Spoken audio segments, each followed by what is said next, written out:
Вони тяжко працюють, аби нам з вами жилося краще, і ретельно приховують, скільки витрачають на відпустки і на яких пляжах засмагають. Хоч іноді в мережі таки просочуються світлини з відпочинку наших політиків і високопосадовців. То президент скупався в Чорному морі в червоних шортах, то генпрокурор милується пейзажами французького Провансу.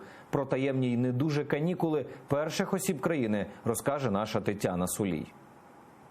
Вони цілих 5 років тяжко працювали і працювали, і працювали, аби українцям жилося краще. Їм би відпочити як слід десь на березі моря, але ж ніколи, принаймні сімейству генпрокурора Юрія Луценка, точно не до відпустки. Можливо, на 5 днів, там, може на 7, але швидше всього такого відпочинку не буде, адже країна не може чекати, поки депутати відпочинуть, поки депутати погуляють.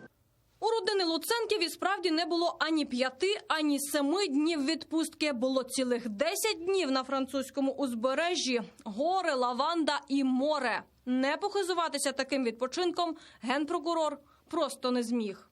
Пошью костюм з отливом і в Ялту.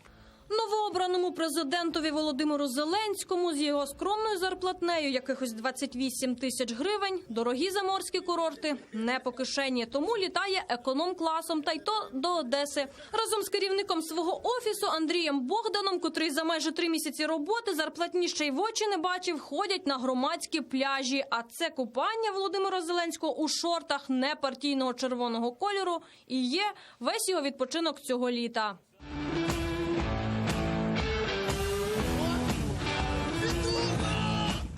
Полетів до Туреччини, але обіцяв повернутися і столичний мер Віталій Кличко. Сталевий кулак засвітився у літаку до Анталії ще минулої суботи, а вже сьогодні у своєму твіттер передав палкий привіт тому самому голові Офісу президента Андрію Богдану, а точніше і Андрію, і Богдану.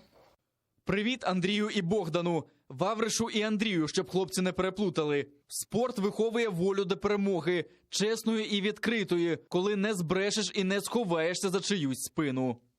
А ось різдвяними канікулами на Мальдівах тепер вже колишнього президента Петра Порошенка місяць тому зацікавилося Державне бюро розслідувань. Розбираються, чи під своїм прізвищем Петро Порошенко перетнув тоді кордон і скільки коштувала йому різдвяна відпустка. У екс-гаранта вже заявили, слідчі будуть розчаровані, бо Петро Порошенко, мовляв, якщо і бував на Мальдівах, то тільки відкрито і законно. Тетяна Сулій, Заман, АТР.